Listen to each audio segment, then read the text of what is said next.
अयोध्या पहुंचते ही मैं राज्य का सारा भार भरत को सौंप दूंगा। फिर अपने महाराज की आज्ञा और धर्म की बेड़ियों से बंधा भरत अपनी पत्नी के साथ राष्ट्र की उन्नति के लिए अश्वमेध यज्ञ करवाएगा।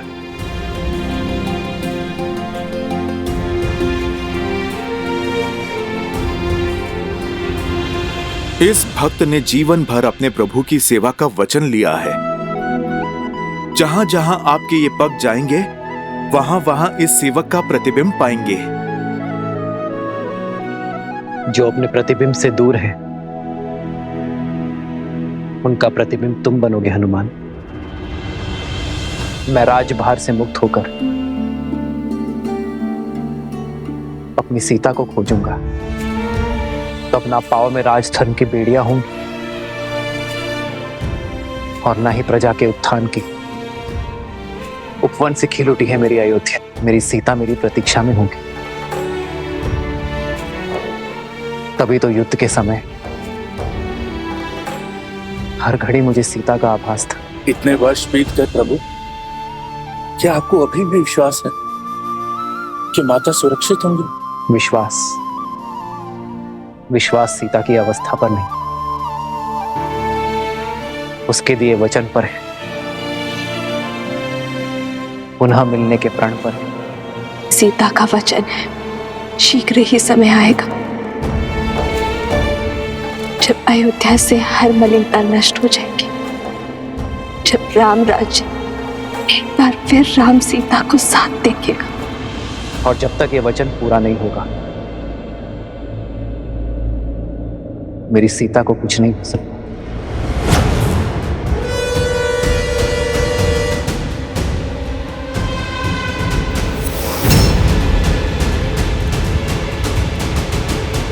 पकड़ो कुश। छोड़ो मुझे, छोड़ो। मारो भैया। छोड़ो, छोड़ो मुझे, छोड़ो। कुश।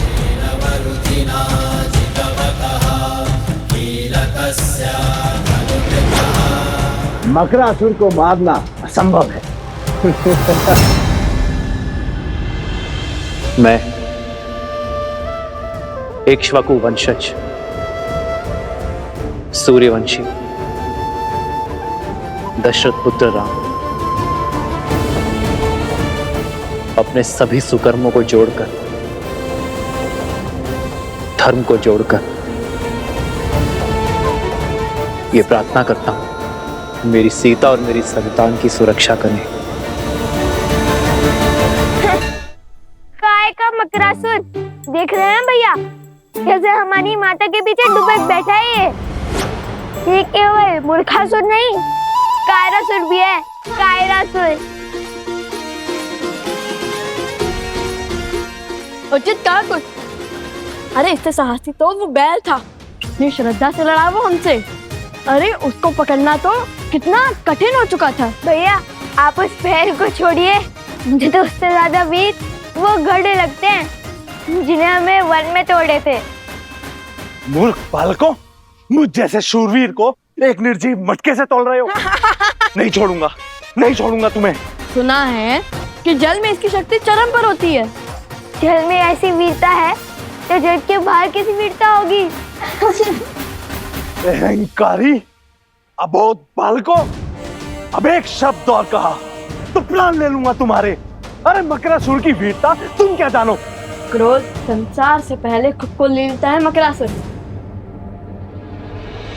बाण चलाइए भैया। अरे किंतु इस दिव्यास्त्र का दिव्य मंत्र तो हमें उन्होंने बताया ही नहीं। हे नारायण, मैंने उन बालकों को दिव्यास्त्र तो दिया, किंतु उसका महामंत्र तो दिया ही नहीं। ये कैसा अनर्थ हो गया मुझसे।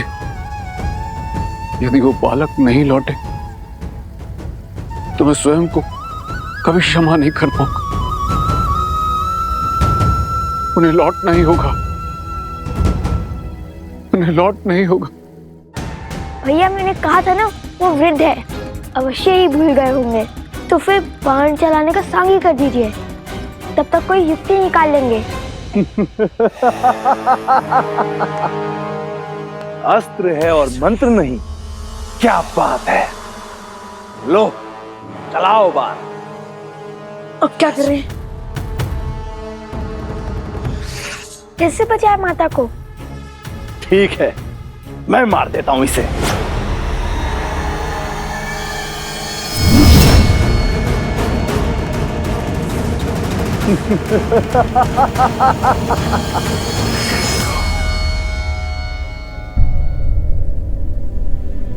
वृक्ष पे बस हरा पत्ता बचा है। लगता है लव कुश मकरासुर से पार नहीं पा सकते। मैं स्वयं जल में जाके उनकी सहायता करता हूँ।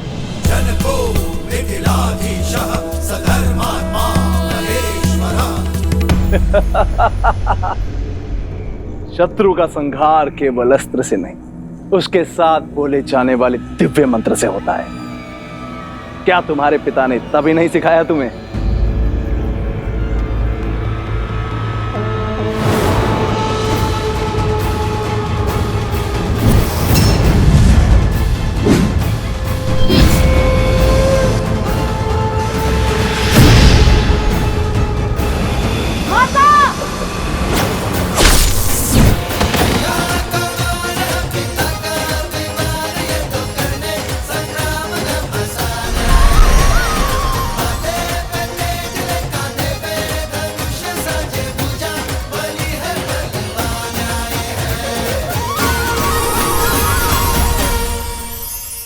हे माता, मेरा तप समाप्त हुआ, आशीर्वाद दीजिए।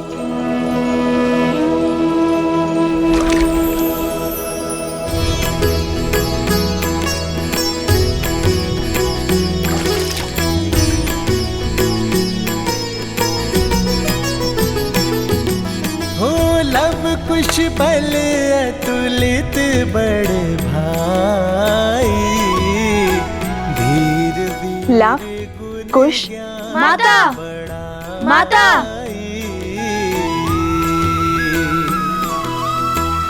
मातु पिता सेवक सदा सुभाए, राम सिया और प्रीति बढ़ाए।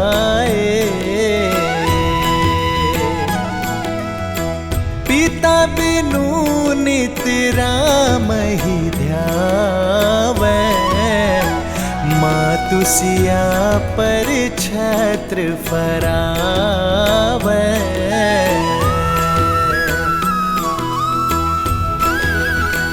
वृक्ष फिर से हरा हो गया, अर्थात लव कुश की विजय हुई। वन देवी की, वन देवी की।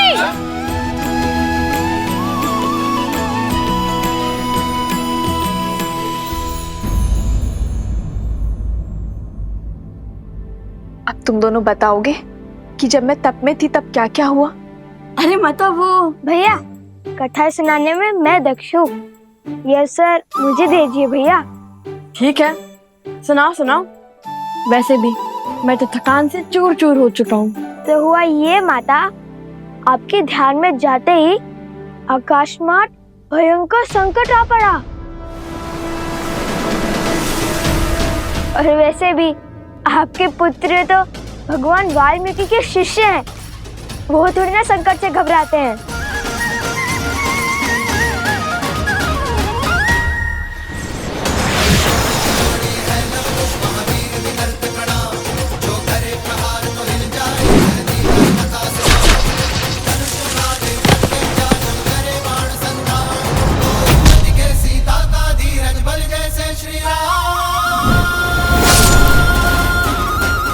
और फिर भैया ने दिव्यास्त्र चलाया। भैया, आपको तो दिव्यास्त्र का मंत्र याद ही नहीं था ना? फिर आपने दिव्यास्त्र का उपयोग कैसे किया? जिनका नाम जपने से सारे कार्य संपन्न हो जाते हैं, जिनकी भक्ति से भव सागर भी तर जाते हैं, जिनके नाम में तीनों लोक समाया है, हर तप हर जप समाया है, जिनके नाम से बड़ा ना कोई मंत्र न ही तंत्र, उन श्री राम का नाम लेकर मैंने ये दिव्यास्त्र चलाया है। अद्भुत भैया, आपने तो मुझे सोच में डाल दिया था। सुना माता, ऐसे रक्षा की भैया ने आपकी। मैंने नहीं, हम दोनों ने बचाया है आपको। बातों बातों में तो मैं आपको वृद्ध के बारे में बताना ही भूल गया, जिसने हमें वो दिव्यास्त्र दिया, मकरासुर का वध करने में सहायता की, जिनके मार्गदर्शन के बिना उन मकरासुर की त्वचा को भेदना असंभव था। किसकी बात कर रहे हो तुम दोनों? मिथिला नरेश महाराज जनक।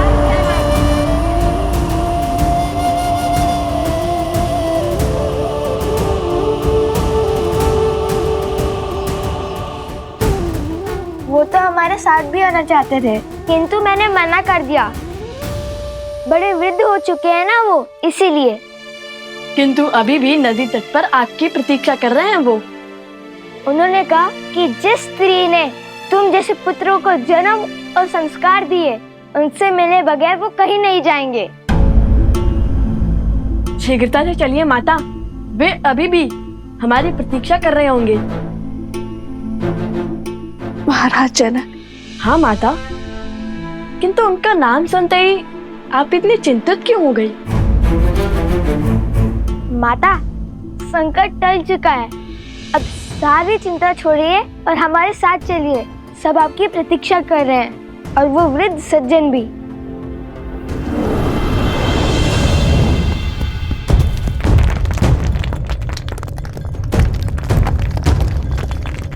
ये क्या हो रहा है? लगता है संकट के बादल अभी नहीं छटे हैं। नहीं पुत्र, ये तो धर्म की जीत का नाद है। पाप के अंत के साथ पाप की सत्ता का भी तो अंत होना चाहिए ना। किंतु माता फल्गु हमें निकलने तो देती। लव, कुश, तुम दोनों किस ओर से आए थे? चलो।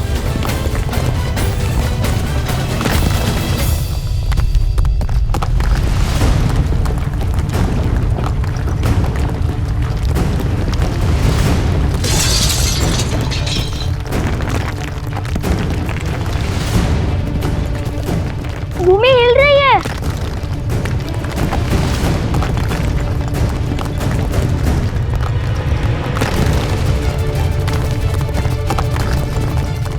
मारे गए। नहीं पुत्र, मारा वो जाता है जो अपना साहस खोता है। हम लोग पूरी आशा के साथ आगे बढ़ेंगे।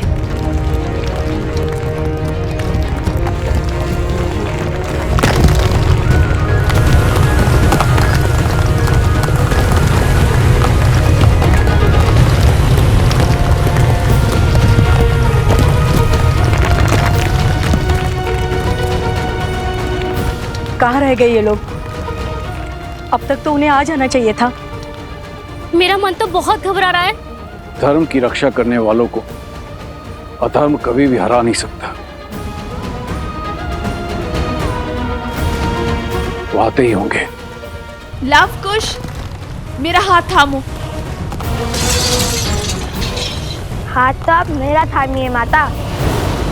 इस वहम का ज्वार में मेरा हाथ छूट सकता है, किंतु यदि आपने मेरा हाथ थामा तो कभी नहीं छूटेगा।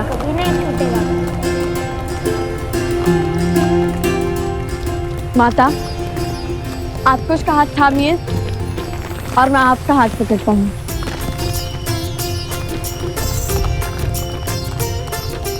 आज न माता पुत्रों का हाथ छोड़ेंगी और न पुत्र माता का वचन है। रघुकुल रीत सदा चली आई,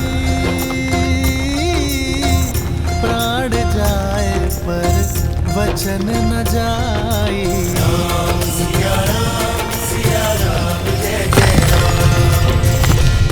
अधर्म तो मर गया, अब धर्म और मर्यादा की रक्षा आप करना फाल्गु माता।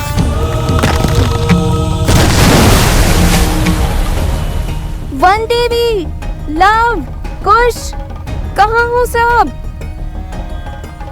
लव, कुश, कुश, लव। उस दुष्ट असुर का महल तो ध्वस्त हो रहा है।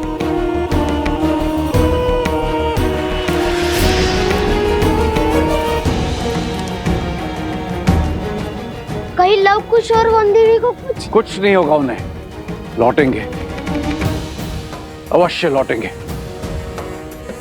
और सुरक्षित लौटेंगे। रात्रि होने को है, प्रतीत होता है हमें उन्हें ढूंढने के लिए सहायता की आवश्यकता पड़ेगी। मैं गांव वालों को लेकर आता हूं। मेरी सेना भी आपके साथ चलेगी। सेनापति, कुछ सैनिक लेके जाइए इनके साथ।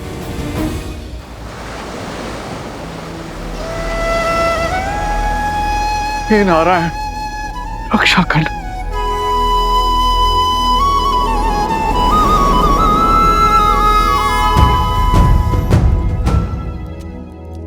प्रभु। हनुमान, कहो कैसे आना हुआ? प्रभु को कर्तव्य में उलझे देखा तो चला आया ये सेवक सेवा करने। कर्तव्य का भार उतारने की ही तैयारी कर रहा हूं हनुमान। भरत को अयोध्या का राज्य सौंपना है, तो बस अश्वमेध यज्ञ के लिए आमंत्रित अतिथियों की सूची पढ़ रहा था। कर्तव्य और दायित्व केवल बहाने हैं, सत्य तो केवल एक ही है।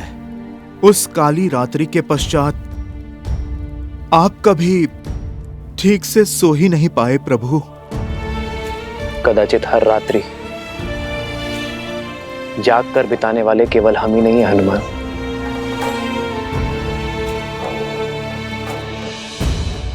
महाराज जनक,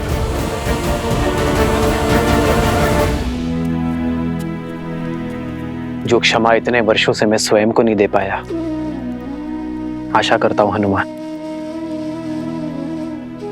कि मेरी सीता के माता पिता वो क्षमा मुझे दे पाए। प्रभु, बड़े ज्ञानी है महाराज जनक। आपका निर्णय और उसके पीछे का कारण महाराज अवश्य समझते होंगे। जाने से पहले माता सीता ने उन्हें समझाने के लिए पत्र भी तो लिखा था। जानता हूं हनुमान, सीता के समझाने पर वे अवश्य समझे होंगे, किंतु संसार में ऐसा कोई जीव नहीं जो अपने जीवन से पौत्र या नवासे का सुख खोकर दुख नहीं मनाएगा।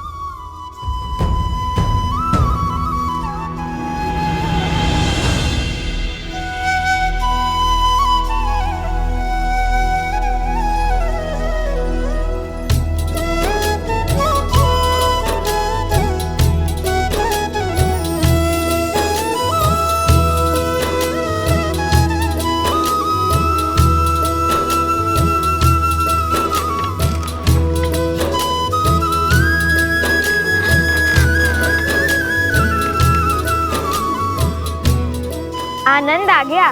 क्या यात्रा थी। लगा मानो देवी फल्गु ने गोद में उठाकर प्रेम भरा झूला झुलाया हो। धर्म के पथ पर कठिनाइयों की धूप के साथ साथ सुकर्मों की शीतल छांव भी आती है पुत्रों। माता, शीघ्र चलिए, महाराज जनक आपकी प्रतीक्षा कर रहे हैं। तो क्या हुआ, भक्त को भगवान की प्रतीक्षा करनी ही पड़ती है। वन देवी है, इतनी सरलता से थोड़ी ही ना जाएंगी कि माता। चले माता। नहीं,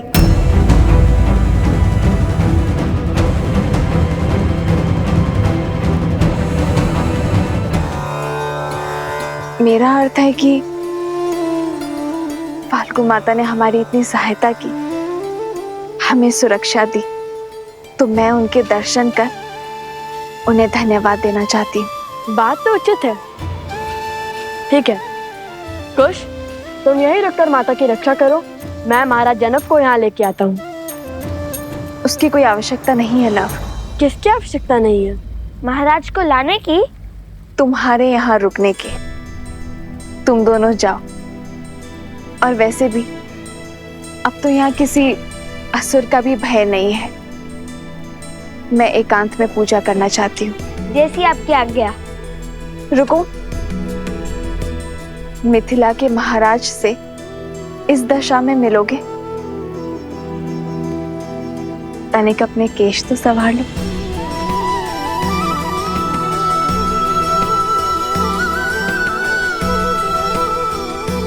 देखो अब कितने सुंदर दिख रहे हो।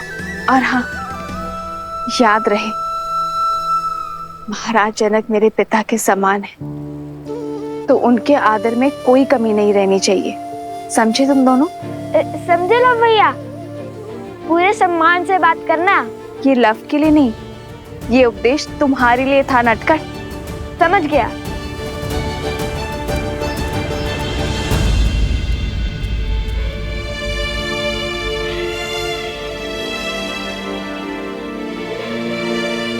ये कैसे दुविधा में डाल दिया महादेव। शीघ्र ही लवकुश पिताश्री को यहाँ ले आएंगे, और यदि उन्होंने मुझे यहाँ ऐसे देख लिया तो नहीं, जब तक मेरे पुत्र को उनका नाम अयोध्या में उन्हें सम्मान नहीं मिल जाता, तब तक मैं अपना सत्य किसी को नहीं बता सकती, किसी को भी नहीं।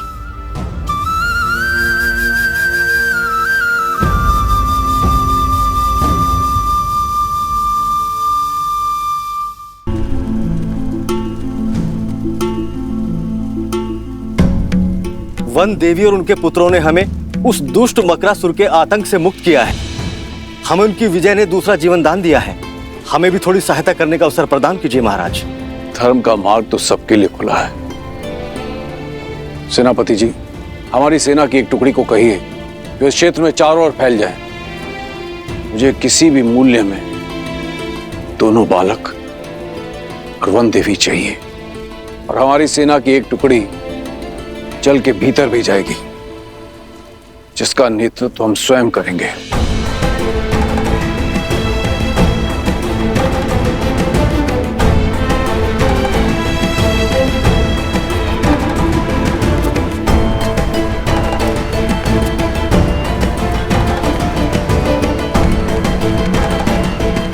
ऋषि, मेरा अंतर्मन कहता है कि वो जहां भी होंगे सकुशल होंगे।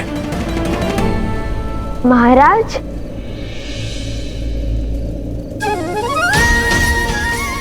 महाराज, हम भी कुशल हैं और हमारी माता भी।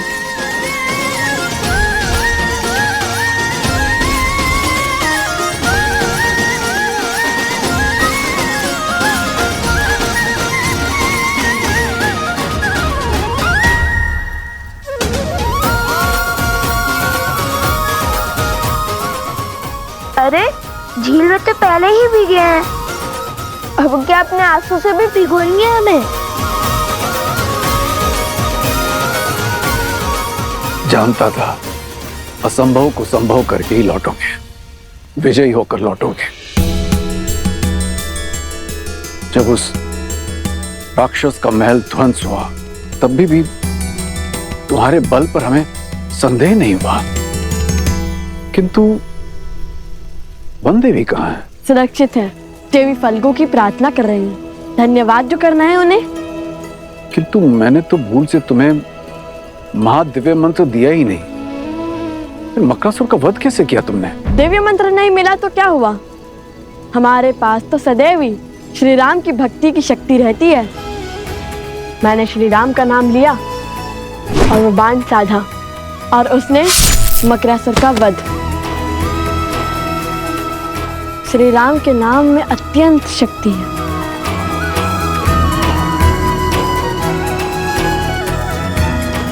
वही शक्ति जो हनुमान जी को राम नाम से मिलती है। ऐसा प्रतीत हो रहा है कि तुम दोनों राम और राम कथा के प्रशंसक हो, भक्त हो उनके। पूरी कथा सुनी है या? सुनी है महाराज, हमें राम कथा का एक एक शब्द कंठस्थ है। हमसे बड़ा राम भक्त इस संसार में कोई दूसरा नहीं है।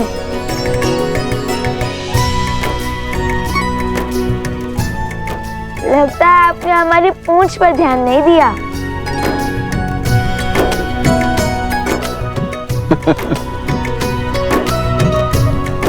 अर्थात सीधा प्रतिस्पर्धा हनुमान जी से है ना?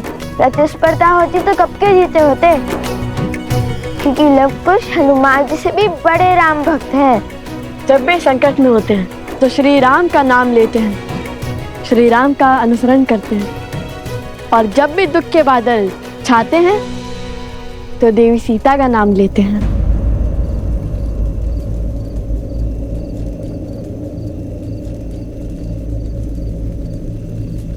सीता?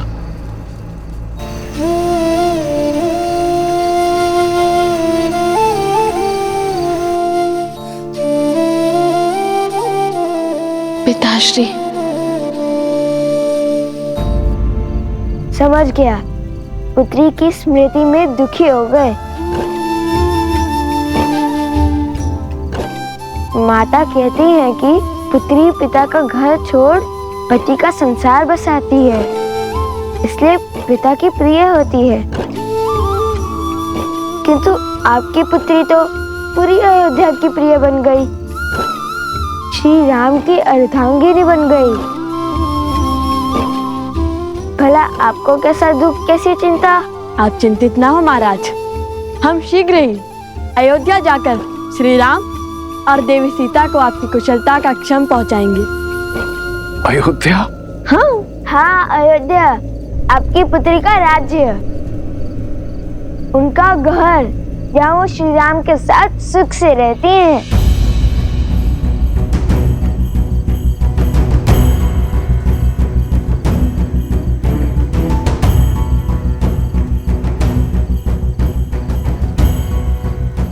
राम कथा का अंतिम अध्याय है। क्या पढ़ाया है तुम्हारे गुरुजी ने? परीक्षा ले रहे हैं हमारी।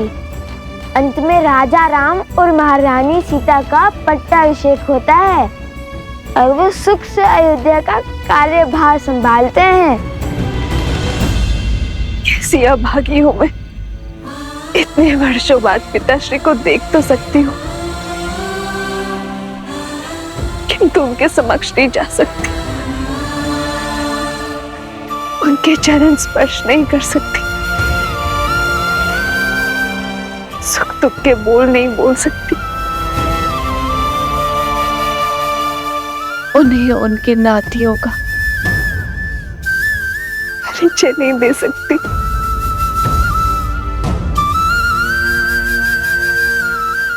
हे प्रभु, कैसा धर्म संकट है ये।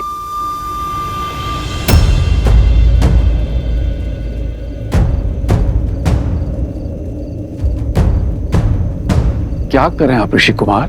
हमारी माता ने कहा कि आप उनके पिता समान हैं, तो आप हमारे नाना हुए, और नातियों का उनके नाना से आशीर्वाद लेना उनका धर्म भी है और अधिकार भी।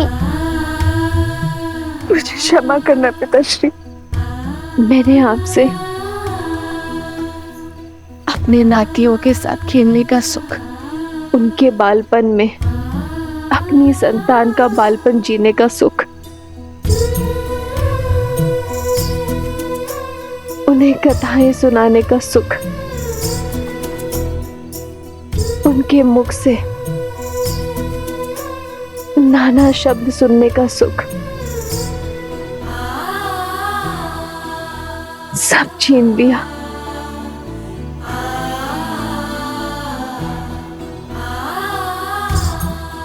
कितने अभागे हैं मेरे लवकुश, जो मिथिला के ज्ञान से वंचित है। ननिहाल में उन्हें मिलने वाले प्रेम से दूर रह गए मेरे लवकुश। अब तो साक्षात देवी सीता के पिता और श्री राम के ससुर हैं। हमें शीघ्र ही उनसे भेंट करने का आशीर्वाद दे दीजिए ना। आशीर्वाद के लोभ से प्रणाम? हाँ, जानता हूँ, लोग से प्रणाम करना बुरी बात होती है। किसी के आगे नतमस्तक केवल सम्मान के लिए हुआ जाता है, किंतु मुझे लोभ आशीर्वाद का नहीं, श्री राम और माता सीता से मिलने का है।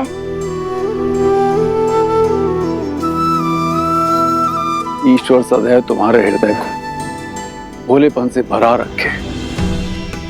द्वेष और स्वार्थ का मैल तुम्हारे मन को छू भी ना सके, और तुम्हारा नाम इस संसार के सबसे वीर योद्धाओं में सम्मिलित हो। बिल्कुल तुम्हारे प्रभु, तुम्हारे आदर्श श्री राम की तरह। और तुम्हें शीघ्र ही उनसे मिलने का सौभाग्य प्राप्त हो। धन्यवाद महाराज। धन्यवाद महाराज। वनवास हो या रावण का पाश, आज तक ईश्वर ने मुझे जो भी दिया मैंने उसे नियति समझकर स्वीकारा। कभी कोई उल्हाना या कभी कुछ नहीं मांगा मैंने, किंतु फाल्गु देवी आज मैं आपसे मांगती हूं, यदि मैंने आपकी तपस्या सिद्ध की है तो बिना अपने पिता के समक्ष आए उनके चरण छू पाने का सुख दे दीजिए मुझे। दे दीजिए माता।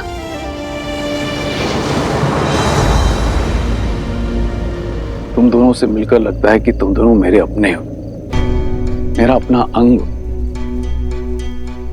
जाने की इच्छा तो नहीं हो रही, किंतु जाना होगा, समय हो चला है। क्या तुम मेरे जाने से पूर्व मुझे अपनी माता से मिलवा सकते हो? मैं उनके दर्शन करना चाहता हूँ। अवश्य, क्यों नहीं। मुझे भी वन देवी के दर्शन करने हैं पुत्र। हाँ हाँ, हमें भी वन देवी के दर्शन करने हैं। आइए, माता इस ओर है। लव, कुश, तुम दोनों जाके वन देवी को ले आओ, तब तक हम कूच की तैयारी करते हैं। कुश, तुम इनके साथ जाओ, मैं माता को लेकर आता हूँ। ठीक है भैया। आइए। अद्भुत युद्ध किया है तुमने कुश। अवश्य तुम्हारे धनुष में कुछ विशेष है। लो, खुद ही देख लो।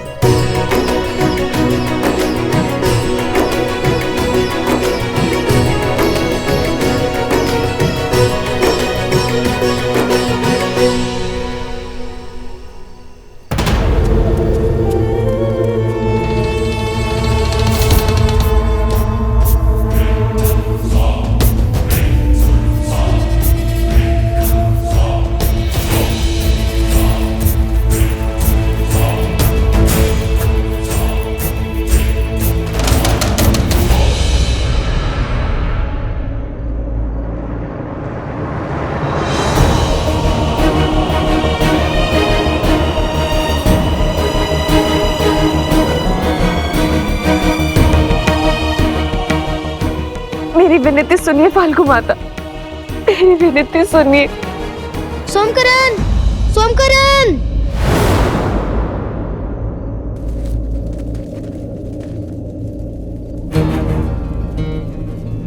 कुश, कुछ तो अनिष्ट है। या अवश्य ही कुछ की कोई शरारत होगी। आप सब यहीं रुकिए, मैं आता हूँ। सैनिकों, लव के साथ जाओ।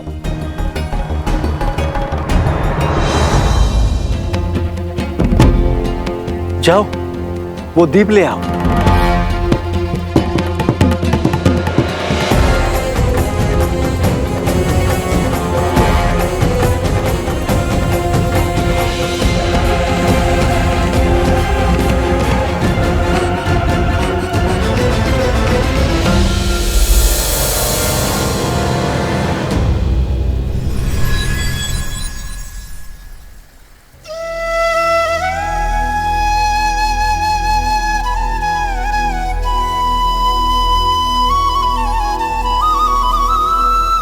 वन देवी, आपके दर्शन पाकर हम धन्य हुए।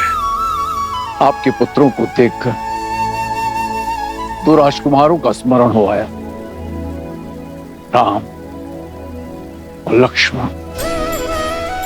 वर्षों पहले मिथिला पधारे, उनकी माता में भी एक परिचित मुख को देखने की आशा थी, किंतु आप तो उनसे भी अधिक अलौकिक हैं।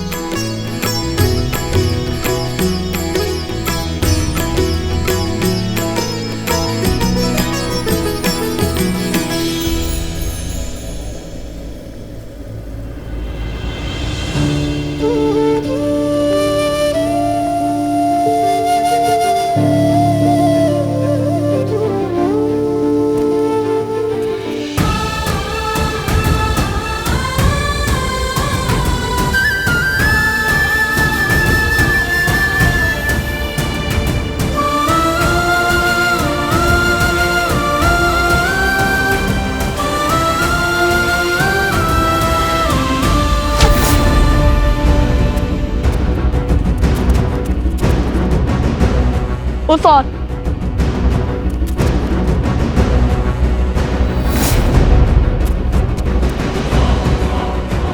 सोमकरण, वो रहा, शीघ्रता करो।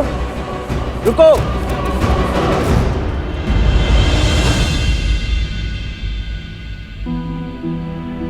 आप सब यहाँ? और माता? माता कहाँ है? मैंने वन देवी के दर्शन पाने का सौभाग्य पा लिया है। वो अभी भी मौन धारण किए देवी फाल्गु की आराधना में लीन है। मेरी इच्छा पूर्ण करने के लिए, मुझे ये सुख देने के लिए धन्यवाद माता।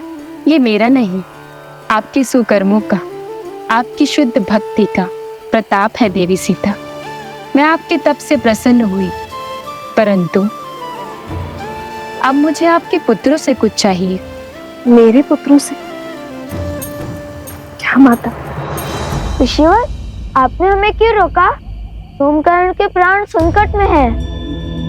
समय नहीं है हमारे पास। कुछ नहीं होगा तुम्हारे मित्र को, क्योंकि उस असुर को सोमकर्ण के नहीं तुम्हारे प्राण चाहिए। अपने राजा मकरासुर की मृत्यु का प्रतिशोध चाहिए। तो क्या अपने प्राण बचाने के लिए अपने मित्र के प्राण दांव पर लगाएंगे हम? कदापि नहीं। उचित कहा भैया। वैसे भी जिस राजा को मार गिराया, उसके सेवक को तो यूं धराशायी कर देंगे हम। इसमें कोई संदेह नहीं है कि वो असुर तुम्हारे वीरता के समक्ष टिक पाए। इतने घमासान युद्ध के बाद भी तुम्हारा साहस देख अत्यंत प्रसन्नता हो रही है। ये मेरा सौभाग्य होता यदि मुझे तुम्हारे साथ युद्ध करने का अवसर मिलता। किंतु हमारे तो आपसे कोई पैर ही नहीं है, फिर आप क्या हमारे साथ युद्ध करना चाहते हैं? कुश, वे हमारे साथ असुरों से युद्ध करना चाहते हैं, हमारे विरुद्ध नहीं। ओह, परंतु आपकी आयु? जानता हूं, वृद्ध हो चुका हूं, इसीलिए तुम्हें संकोच, किंतु मैंने इस आयु तक जो अर्जित किया है उसकी सहायता अवश्य लेना।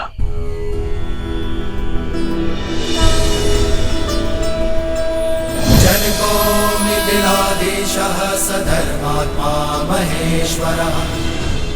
उपहार के रूप में मैं तुम्हें यह देना चाहता हूं, ये तुनीर जो स्वयं भगवान परशुराम ने मुझे दिया था। यह अक्षत है, अर्थात इसके बाण कभी समाप्त नहीं होते और इनमें दिव्य शक्ति भी है। ये लो पुत्र। नहीं, किंतु ये आपको मिला आशीर्वाद है और ये आपने अर्जित किया है, इसे मैं नहीं ले सकता। परंतु सोमकर्ण को लौटा लाने में तुम्हारी सहायता करना मेरा धर्म है। क्या तुम मुझे मेरे धर्म से वंचित करोगे ऋषि कुमार?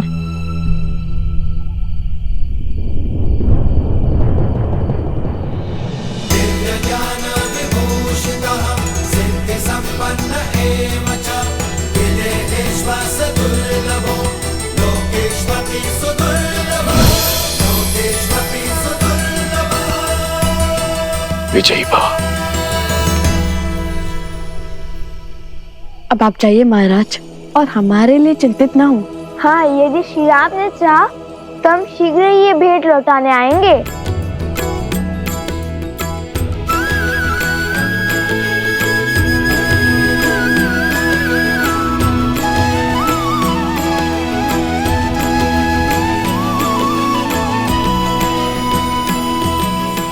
चलो कुश, माता का आशीर्वाद लेकर हम सोमकर्ण को खोजने चलते हैं।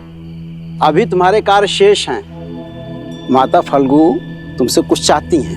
हमसे? हमसे क्या?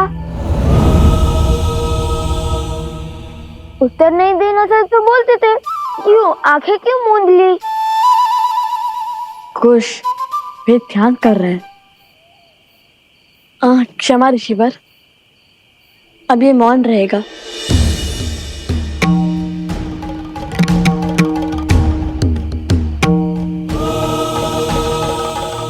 आदेश दे देवी, क्या करना है मेरे पुत्रों को।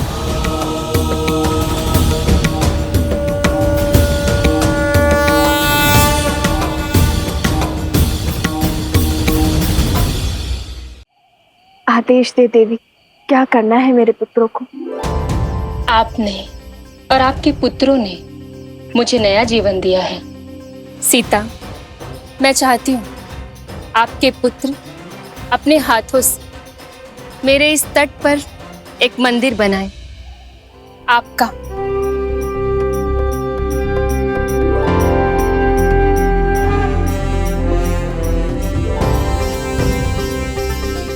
माता फल्गु चाहती हैं कि उनके तट पर वन देवी के मंदिर की स्थापना की जाए।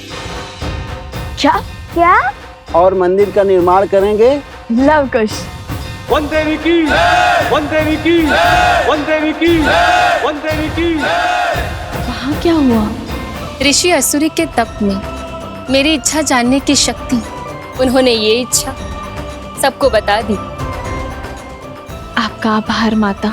जो भी श्रद्धालु आपके मंदिर में आकर आपके दर्शन करेगा, उसे लव कुश जैसे ही संस्कारी पुत्रों की प्राप्ति हो।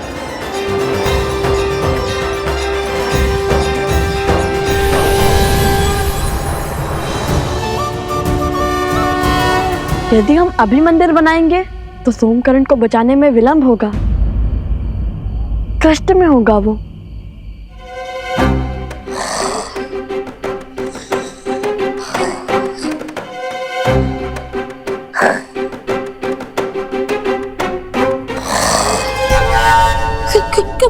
कौन है? अपने ही खर्राटों से डर गए। कहने को तो तुम लोग लव और कुश के मित्र हो, और इतने कायर। कितने सालों से भूखे हो, पूरी थाली चट कर गए।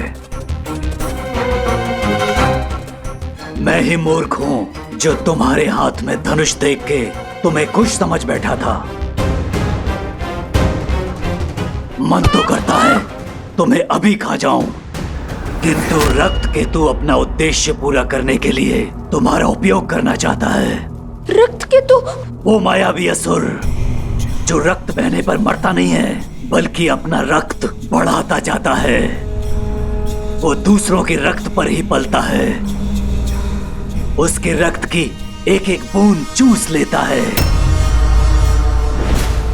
तुम्हें लव कुश की शक्ति का बोध नहीं है? वो किसी भी स्थिति परिस्थिति से लड़कर मुझे खोज लेंगे। यही तो चाहता है रक्त केतु। लव और कुश उन तक पहुंचे, यहाँ आए।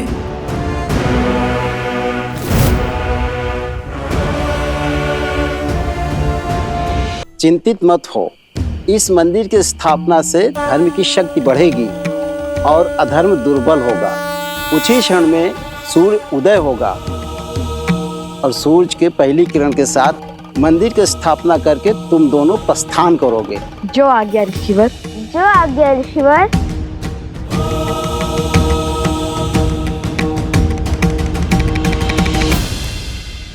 माता,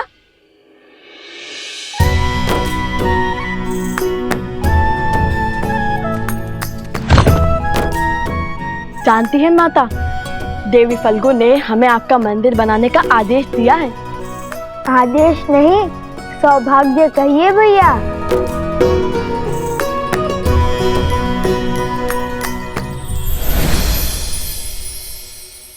देखिए माता, महाराज जनक का तुनीर उन्होंने उपहार में दिया है हमें।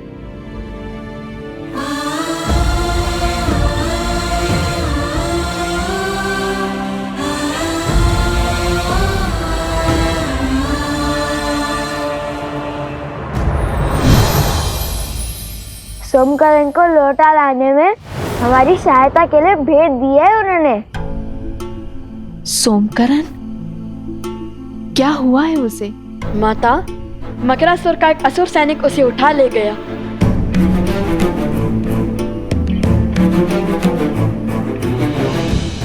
उसकी सहायता करना हमारा दायित्व है। चलो उसकी मदद करते हैं। उसकी कोई आवश्यकता नहीं है।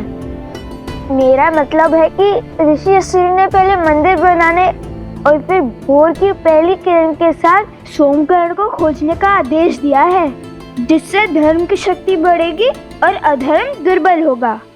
उचित कहा ना ऋषिवर?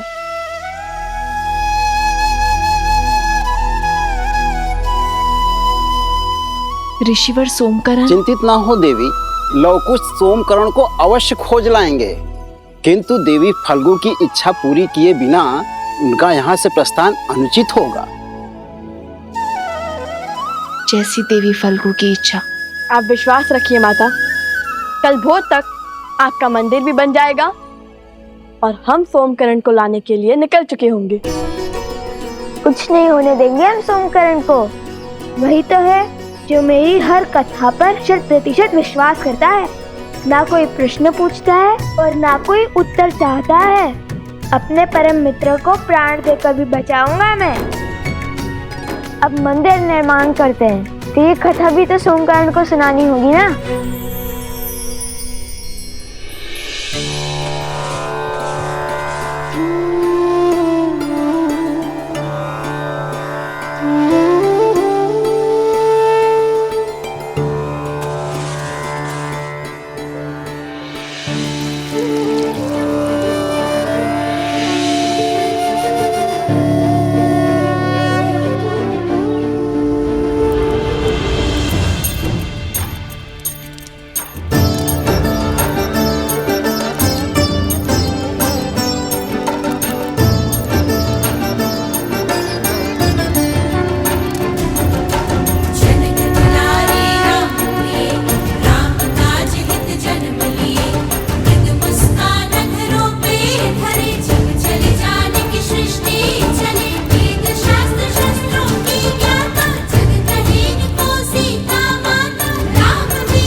ऋषिवर, हमने वनदेवी का तो आभार प्रकट कर दिया है, अब बारी उनके पुत्रों को धन्यवाद देने की है।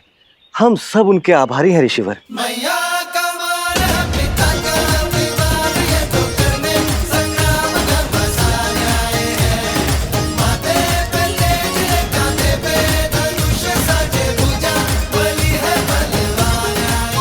देख रहे हो भैया, पहले तुनीर, अब ये सीधा मंदिर।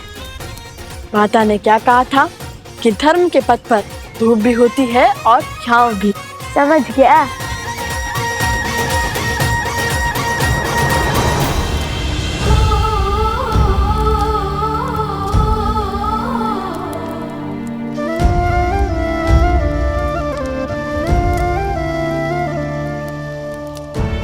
जितनी अधूरी ये सीता आपके बिना है, उतना ही अधूरा ये मंदिर आपके बिना है श्री राम।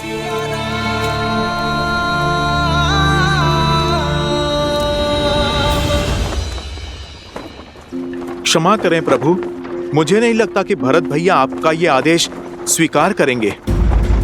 प्रभु, वो प्राण दे देंगे, किंतु आपके रहते वो अयोध्या का सिंहासन नहीं स्वीकारेंगे। भरत को मानना होगा हनुमान, क्योंकि ये उसके बड़े भाई का आग्रह है, अयोध्या के महाराज का संदेश है। भरत अयोध्या के साथ प्रतिबद्ध होगा। मैं स्वयं उसका राज्याभिषेक करूंगा।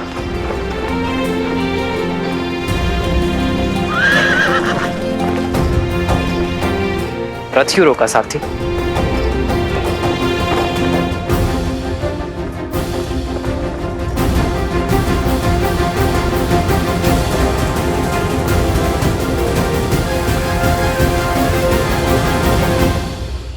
निश्चिंत होकर जाइए माता, और हमारे लिए चिंतित न हो।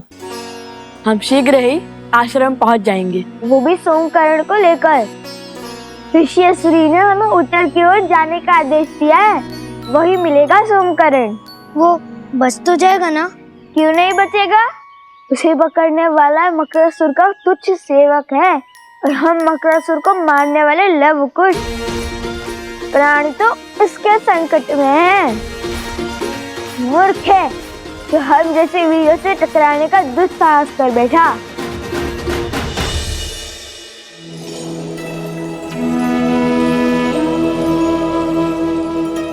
अपना ख्याल रखना। जी माता।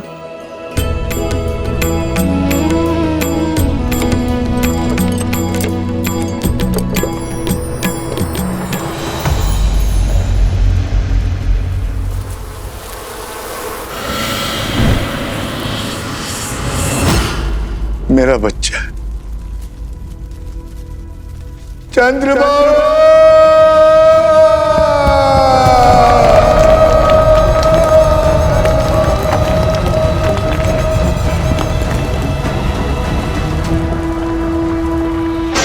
चंद्रबाबू,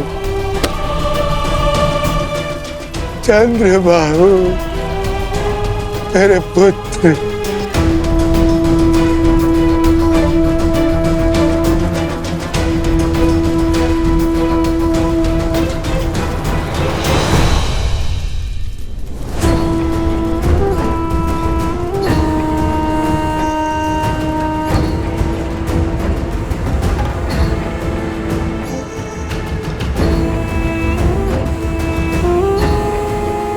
बहुत प्रसन्न होगी ना तुम? प्रसन्न होगी ना अपने पति को छलकर अपने पत्नी धर्म से विमुख होगा? अरे जिसके प्राण ले लिए उसके लिए विलाप का स्वांग क्यों? तुमने मारा है मेरे पुत्र को, तुमने। हाँ हाँ हाँ, मैंने मारा है उन्हें। मैं हूं दोषी। मैंने ही उन्हें आंख बंद करके अपने पिता का अनुसरण करने दिया। कभी उन्हें धर्म का मूल्य नहीं समझाया, न्याय और सत्य का दर्पण नहीं दिखाया। हाँ, मैंने मारा है उन्हें। बस, जिस अधर्म की तुम दुहाई दे रही हो, देखती जाओ कैसे मेरे पुत्र की बलि धर्म और अधर्म के इस युद्ध में राक्षसों की ओर से अंतिम बलिदान होगी। मूर्ख मत बनिए। अपमान नहीं कर रही हूँ, आपको सत्य बता रही हूँ।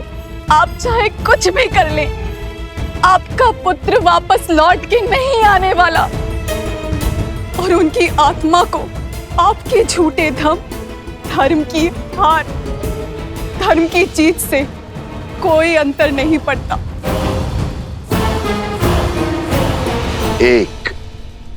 केवल एक कार्य था तुम्हारा, ब्रह्म मंत्र का जाप, उसमें भी मात खा गई। इतनी सरलता से शत्रु के बहकावे में आ गई, अपना धर्म भूल उनके धर्म का गुणगान करने लगी। जो स्वयं शस्त्र नहीं उठा पाते वो सदा नारी को अपनी ढाल बनाते हैं। लोक अपवाद और शंका से नारी का चरित्र मलिन करते हैं। आज मैं पद्मा अपने संचित सभी पुण्यों के बदले आपको श्राप देती हूँ कि जिस नारी को आप खिलौना समझते हैं वही आपका अंत करेगी।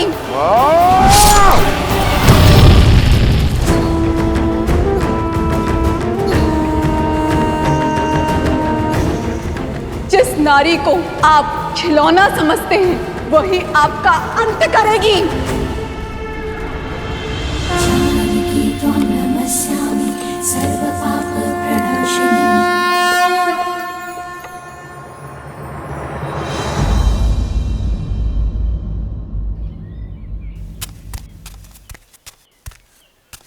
कुश कुश, हाँ, चाल में शीघ्रता लाओ कुश, हमारे पास इतना भी समय नहीं है। भैया वो देखिए आम। काम के बारे में सोचो कुछ, काम के बारे में सोचो। सोम किस अवस्था में होगा? भूखा होगा। उसे पीड़ा में छोड़ हम भोजन कैसे कर सकते हैं? चलो चलो।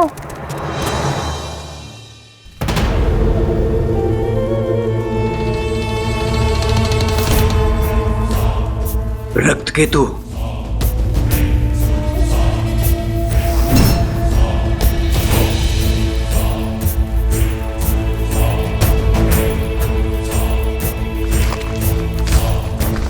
मत मारो मुझे, छोड़ दो।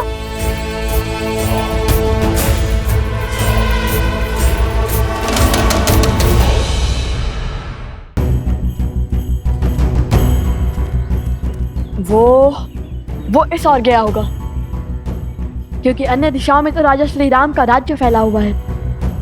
वो उसी ओर गया होगा। होगा नहीं भैया, होंगे। असुर भेड़ियों की भांति होते हैं, झुंड में घूमते हैं। पल में तो था ही, आपके साथ रहकर बुद्धि में भी निपुण हो गया हूँ मैं। तब तो वो किसी ऐसे राज्य में गए होंगे जहाँ अधर्म का वर्चस्व हो। तो उस राज्य के राजा को हमें हराना होगा भैया।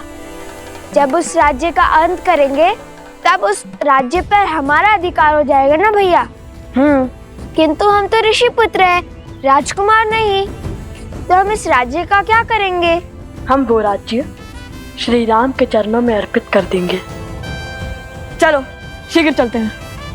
ये तो अति उत्तम विचार है भैया, किंतु अब तक तो कोई संकेत नहीं मिला। भैया, ये तो सोमकरण का कुंडल है।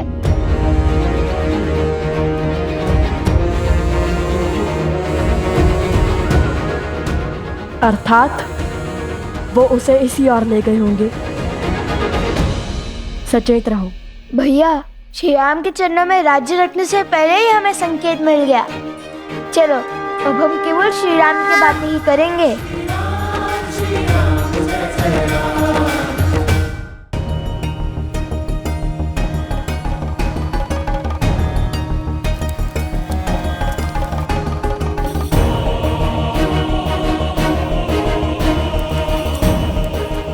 महाराज की जय हो। ये यज्ञ कैसा रे सुमंत? आपके भाई पितृ यज्ञ कर रहे हैं श्री राम।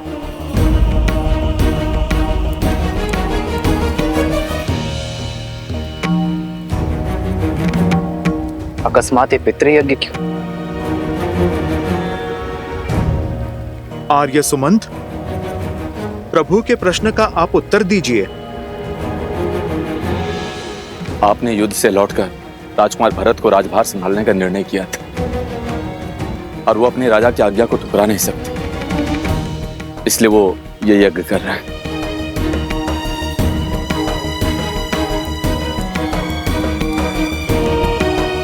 पितृ यज्ञ से प्रभु का राजकाज छोड़ने का क्या अर्थ है?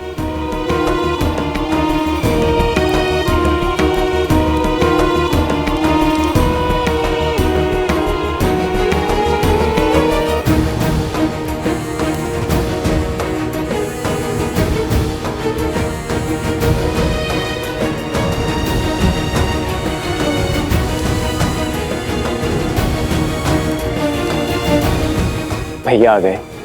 अंतिम आहुति आरंभ कीजिए गुरुदेव।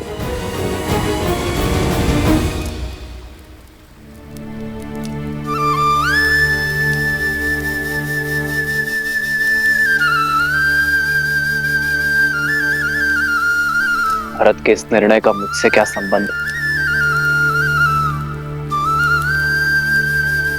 जानता हूं मैं।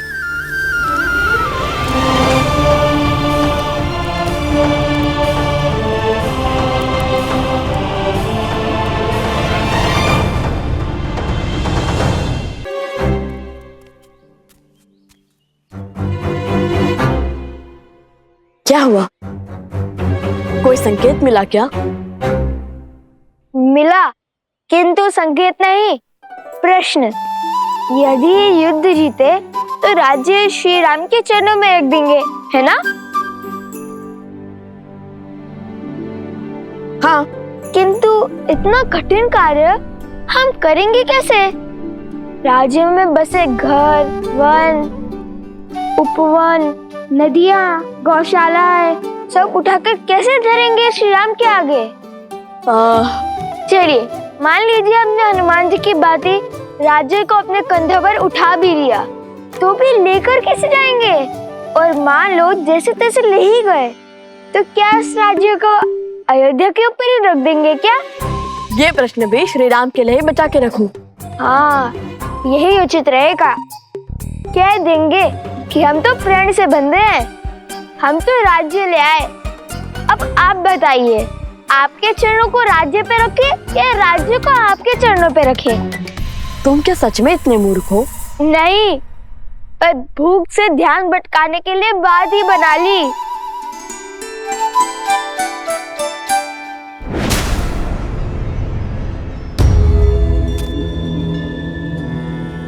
देख रहे हो सोमकरण का दूसरा कुंडल?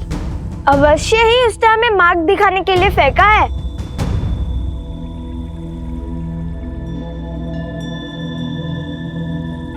कुश! लव भैया, तुमसे भूल हुई है, मैं तो केवल एक ऋषि कुमार हूँ। भयभीत क्यों होते हो? ना मैं तुम्हें मारूंगा ना खाऊंगा। तुम मनुष्य को खाते हो? एक बार मेरी ओर देखो तो सही, जान जाओगे कि मैं क्या क्या खाता हूँ और क्या क्या करता हूँ।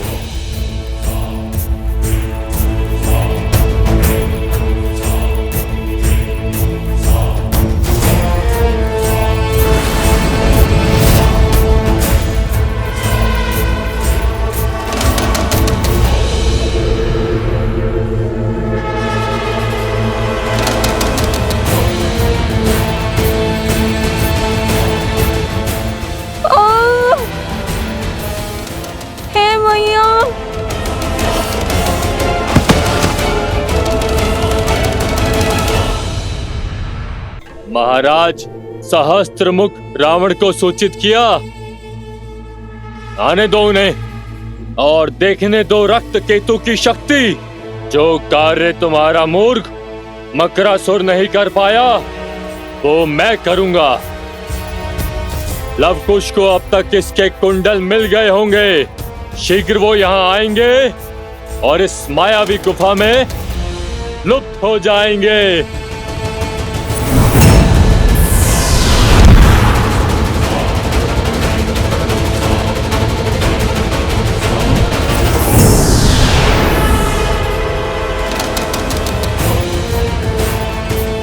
इस गुफा में प्रवेश अपनी इच्छा से होता है, किंतु निकास मेरी इच्छा से।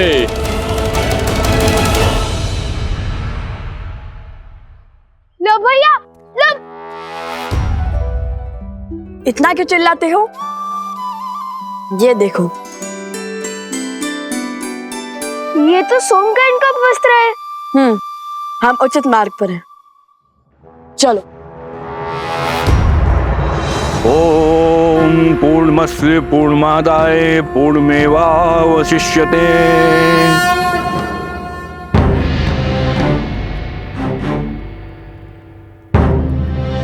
मेरे साथ बोलिए। आदरणीय पूर्वजों, आदरणीय पूर्वजों, पंचद्रव्य की ये अंतिम आहुति स्वीकार कीजिए। पंचद्रव्य की अंतिम आहुति स्वीकार करें। हम इसे सच्चे मन और सम्मान के साथ आपको अर्पित करते हैं। मैं इसे सच्चे मन और सम्मान के साथ आपको अर्पित करता हूँ। इसे ग्रहण करें। इसे ग्रहण करें। पितृ इस दुविधा में कैसे सहायक होंगे?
महाराज दशरथ, महाराज अज, महाराज दिलीप, महाराज रघु और सभी इक्ष्वाकु पूर्वजों, अपने वंशजों की प्रार्थना सुनने के लिए धन्यवाद।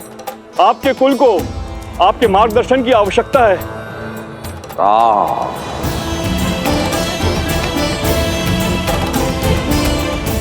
मेरे पुत्र,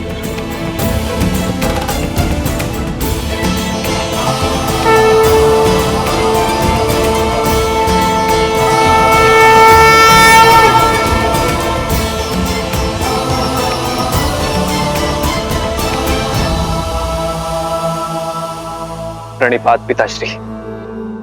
आयुष्मान भव पुत्रो। आप सबको भी मेरा प्रणिपात। हम तुम्हारी दुविधा से अवगत हैं और भरत तुम्हारी दुविधा से भी। जो हाल में सोच रहा हूं पिताजी, उसकी पुष्टि कीजिए, आप परामर्श दीजिए। इसमें कोई संदेह नहीं कि भरत शासन संभालने के योग्य है और भरत के शासन में अयोध्या एक श्रेष्ठ राज्य बन सकता है। किंतु इस समय आर्यवर्त को उसकी आवश्यकता है जिसने अयोध्या की सीमा के पार जाकर सुदूर दक्षिण तक धर्म और मर्यादा का प्रसार किया है, जिसने वानर जाति को प्रशिक्षित कर इस योग्य बनाया कि वो अधर्मी असुरों को पराजित कर सके। आज अयोध्या को आवश्यकता है धर्म की स्थापना करने वाले राम की। राज्य को प्रगति देना और अपने पूर्वजों को गति देना तुम्हारा कर्तव्य है राम। यदि राम और उसके पुत्र अयोध्या के सिंहासन पर नहीं बैठेंगे तो रघुकुल का सम्मान और हमारा मान धूमिल हो जाएगा। श्री राम श्री राम श्री राम श्री राम। हम तुम्हारे सभी पूर्वज गति नहीं पा पाएंगे पुत्र। पुत्र राम, हमने तो तुम्हें उचित मार्ग दिखा दिया, अब उस पर चलना ना चलना तुम्हारा चयन है। मंगल भवन मंगल हारी, द्रवहु सुदर्शन आयुष्मान भव पुत्रो। वज्र विहारी। धर्म की जय हो, सूर्य वंश की जय हो।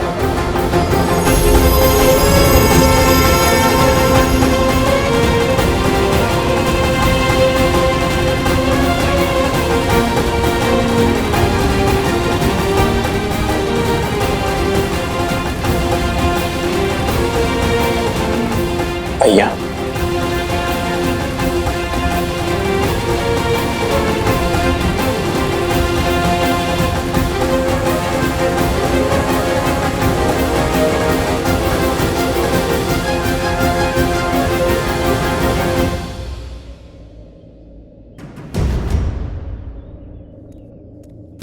यहाँ तक तो ले आया सोम, फिर आगे क्या फेंका होगा?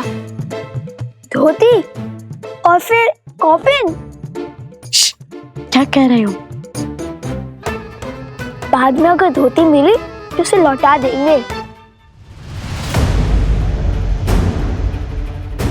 कुश, चलो।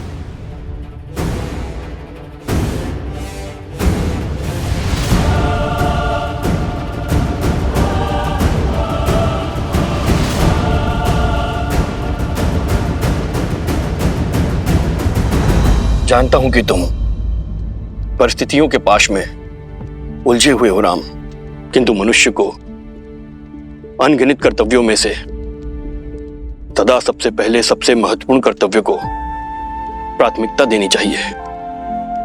जो सबसे आवश्यक है वो दायित्व निभाना चाहिए। ये पितृयज्ञ करवाकर भरत ने मुझे अपना कर्तव्य स्मरण करवा दिया है आचार्य। मनुष्य का हर कर्तव्य पुत्र शब्द में छुपा है। जो पुत्र अपने पूर्वजों को पू नाम के भयावह नर्क से ना उभारे, उस पुत्र का जीवन अधूरा है। और उसी अधूरे जीवन को पूर्ण करने के लिए आपका दूसरा विवाह आवश्यक है।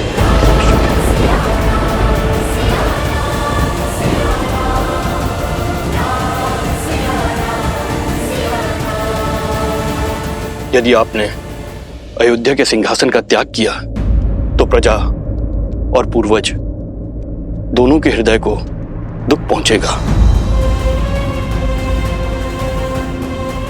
मेरे कथन पर विचार करना राम।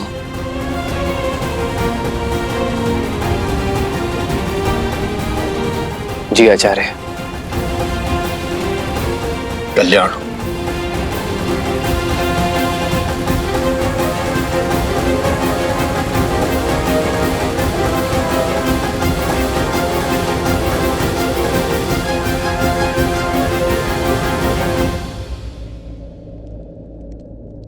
प्रभु, संसार को उभारने वाले प्रभु श्री राम आज स्वयं किस धर्म संकट में फंस गए हैं?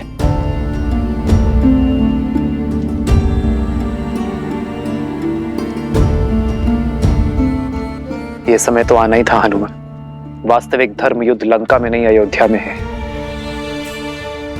मैंने अपना कर्तव्य निभाने के लिए सीता का त्याग तो कर दिया, अपने हृदय से सीता को दूर कभी नहीं कर पाया।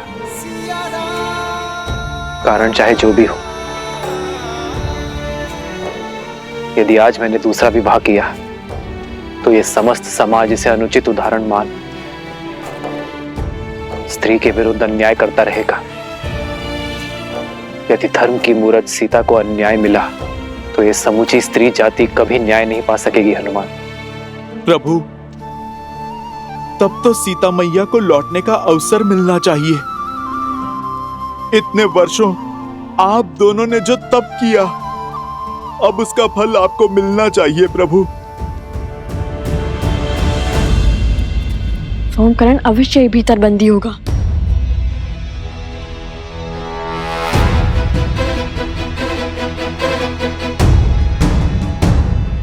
प्रभु, क्या माता को अभी भी नहीं लौटा सकते?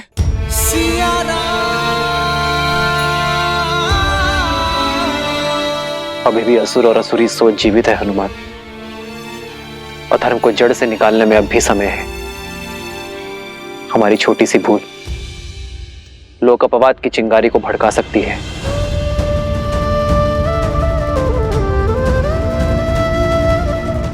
जब तक हम राक्षसी सोच को नष्ट नहीं कर देते, तब तक मैं अपने व्रत और तप से डिग नहीं सकता हनुमान। और तब तक मेरी सीता और संतान अयोध्या नहीं लौट सकते।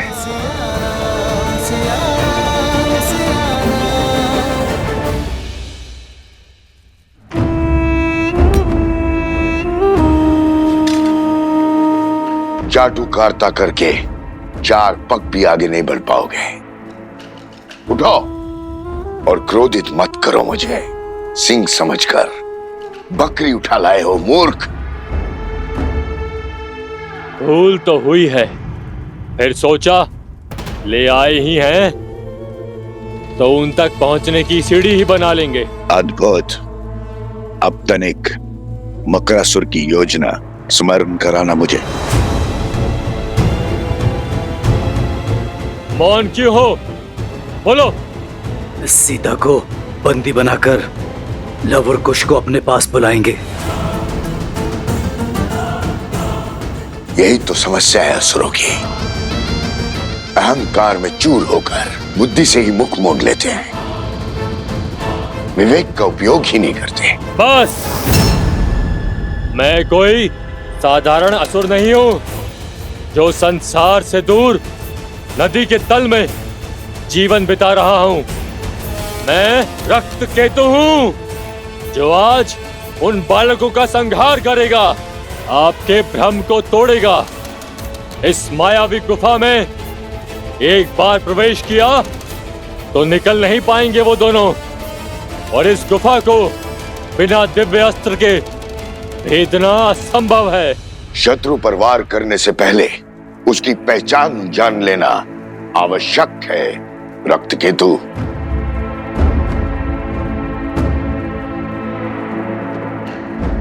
उठने का समय आ गया बालक, उठ जाओ।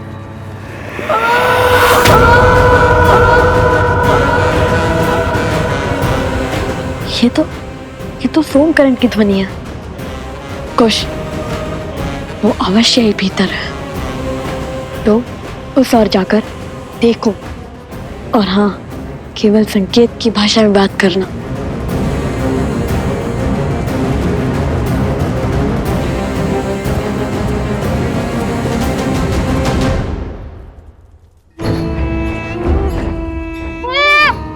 जीवित रहने की इच्छा है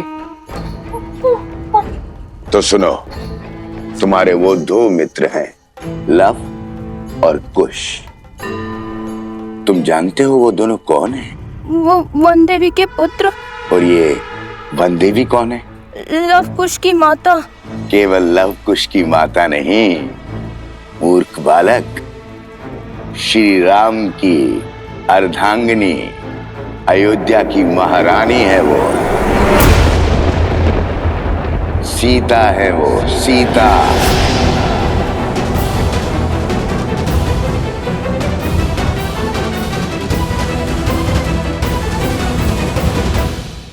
अब यदि मेरा कहा मानोगे तो जीवित छोड़ दूंगा, अन्यथा नहीं। तो जो कहूंगा वो करोगे ना? हाँ। उत्तम।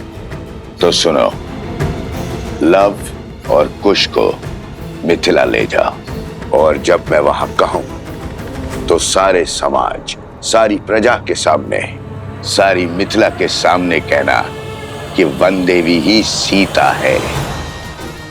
मेरे आदेश पर यह सत्य संसार के सामने प्रकट करना, अन्यथा तुम्हारा मस्तिष्क विस्फोट से शत विशत होकर बिखर जाएगा। ऐसे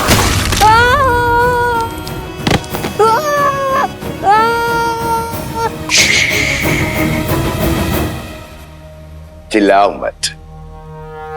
सोमकर, जाओ, तुम मुक्त हुए। जैसा कहा वैसा ही करना। जाओ।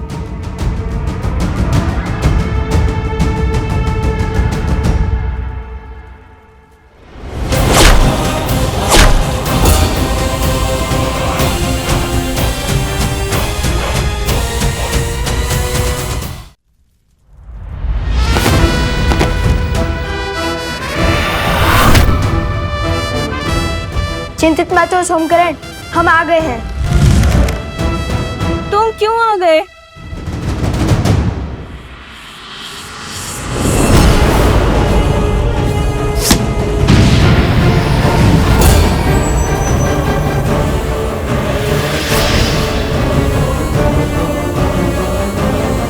मेरी गुफा को भेज दिया, ये कैसे संभव है? जो धर्म के मार्ग पर चलते हैं, धर्म स्वयं उनकी सहायता करता है।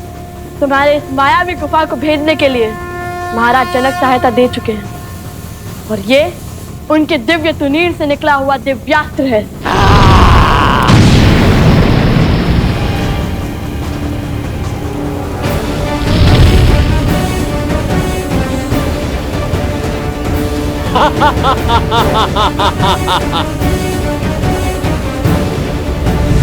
उठो!